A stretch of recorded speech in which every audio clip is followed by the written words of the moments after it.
Ang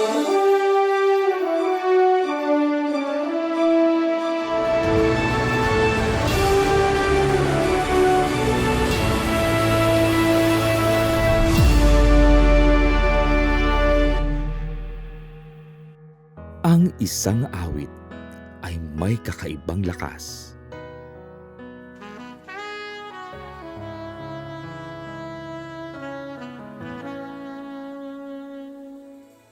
Sa gitna ng lumbay at karamdaman, ito ay nagsisilbing haplos sa pusong nanghihina. Kaya naman, sa pangunguna at panukala ni Kuya Daniel Razon, ninais nating higit pang maipadama ang pag-ibig sa mga kapatid sa pamamagitan ng musika. Malugod itong tinugon ng mga kapatid mula sa EIA. Dito, nagsimulang magningas ang hangarin na dalhin ang aliw ng mga himno sa bawat tahanan. Mula sa iba't ibang dako ng dibisyon, narinig ang mga harana, pagbisitang puno ng panalangin at pag-awit na naglalayong magpatibay ng pananampalataya. Noon, tayo ang naging tinig na umawit para sa kanila. Mga himig na naghatid ng kaaliwan sa oras ng kanilang panghihina. Agora, irmãos, com a misericórdia de Deus, é a nossa vez. Pagamat mahina na ang aming katawan, ang Diyos ang aming lakas upang magpatuloy. È la prova che nella nostra vecchiaia e debolezza Lui non ci ha mai abbandonati. Gusto namin na ipadama na ikaw man ay hindi nag-iisa.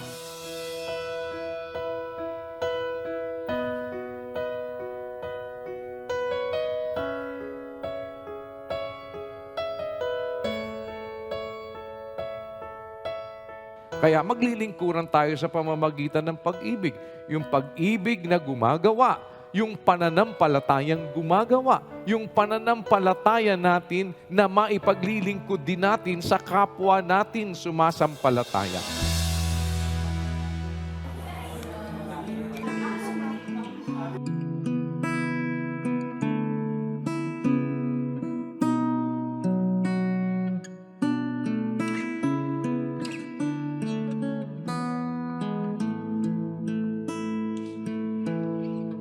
Na-feel ko na pwede pala kaming magharana sa sa mga kabataan. Instead na sila ang magharana sa amin noon. At ito talaga para makita namin sa kanila na pwede kami kahit mga matanda na mayroon pa kaming magawa na mga kabutihan at isang halimbawa para sa kanila na kayang-kaya pa namin.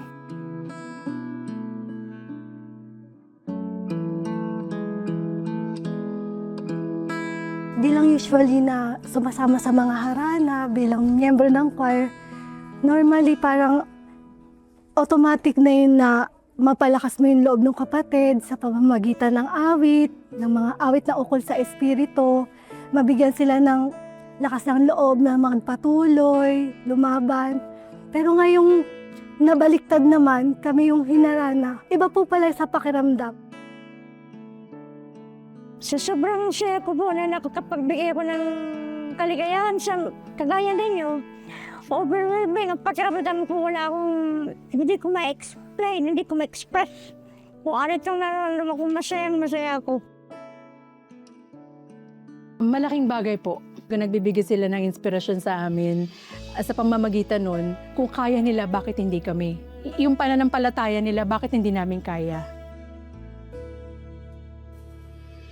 My heart now is feeling very happy when I know that I gave strength to my younger brothers.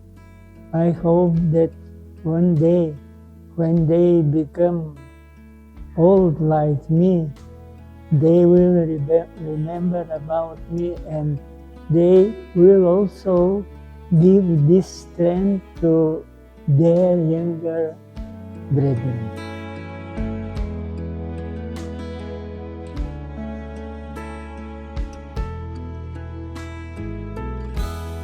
Kahit sa kabila na kanilang may katandaan, kahit may mga nararamdaman, nakakatuwa sila tignan. Kasi patuloy silang naglilingkod sa Diyos. Napakalaking galak sa kalooban na kasama ka doon sa hinaharanahan. Kahit ikaw ay malakas, Masaya ako sa nararamdaman ko dahil at least kahit matanda na kami, nakakapagbigay pa kami ng kasiyahan sa mga kapatid.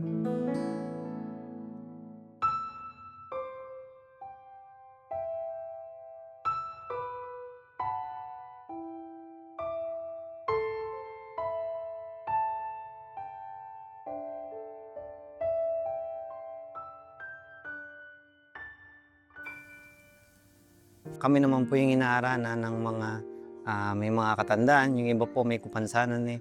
Sobrang nakaka-touch po na hindi lang tayong malalakas ang nakakapagbigay ng kalakasan sa mga mahihina. Kahit po ako nag-iisa sa buhay, ay malakas po ang kalooban ko dahil andyan po ang Panginoon na tinatawagan sa aking pag-iisa. Binibigyan niya po ako ng kalakasan, hindi niya po ako pinababayaan. Ngunit sila rin po, tama rin po yan na nakakapagpalakas po sa kagaya namin at salamat po sa pagkakataon na maharana po ng mga kapatid na mga nakatatanda.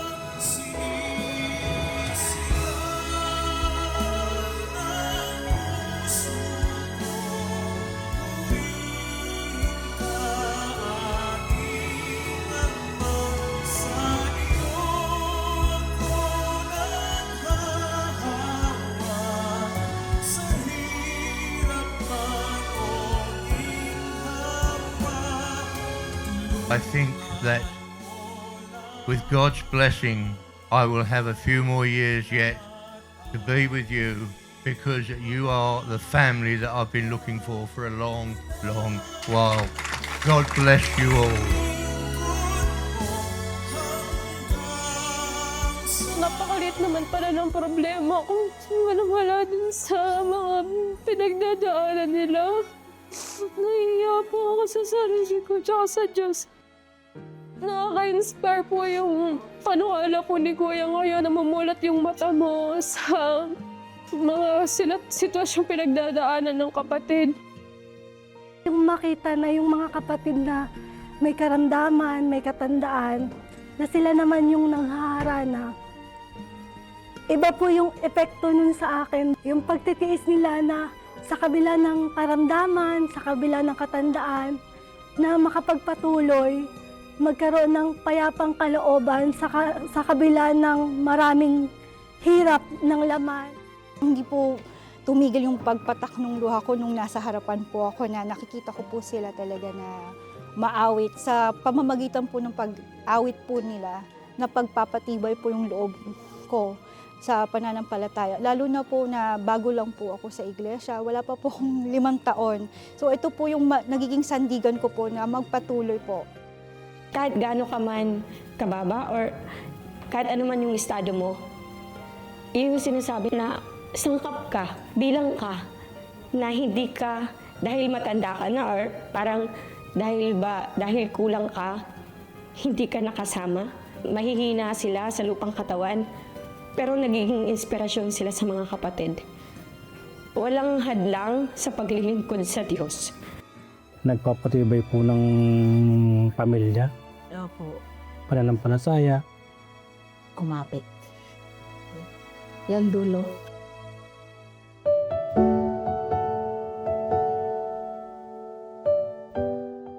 Mɛmɛ tuma aka ne sɛ wobɔ bra ma menima ne sɛ fa nyame fa ka w'abrabɔ ho sɛ wode nyame ka w'abrabɔ ho a ɛsɛ nsɔhwɛ bɔto amanneɛ bɛba ɛsɛ nyame wɔ mu a ne nya bɛyɛ dɛ obɛtwam. I'm very thankful to God that I have witnessed our elders in their old age how they persist to obey the doctrines of God.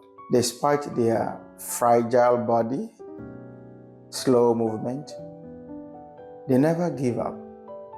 Sa mga kapatid na kami mga matatanda na ngayon, nagtiyaga kami, nagtiis kahit may meron kaming nararamdaman sa aming mga katawan.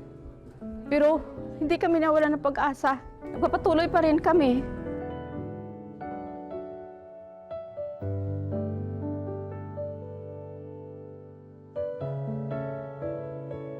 Nagpapasalamat ako sa Diyos at saka kay Kuya Daniel dahil naisip niya itong mga ganito. Ganun pala nararamdaman, kakaiba, hindi mo masabi. Kuya Daniel, ramdam po namin ang pagmamahal nyo sa pamagitan ng mga kapatid na nakapaligid sa aming lahat.